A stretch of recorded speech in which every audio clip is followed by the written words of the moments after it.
కృతజ్ఞత.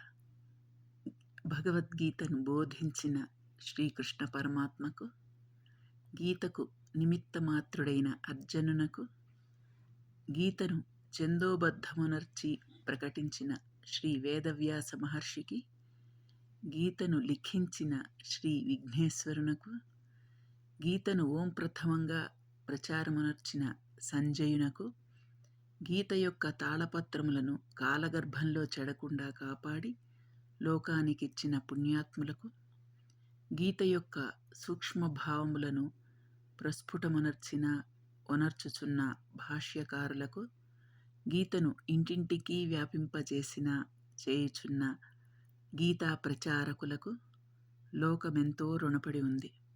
గీతను శ్రద్ధాభక్తులతో పఠించి అందలి భావములు చక్కగా అనుష్ఠించుట ద్వారా మాత్రమే వారి రుణమును జనులు తీర్చుకొనగలరు.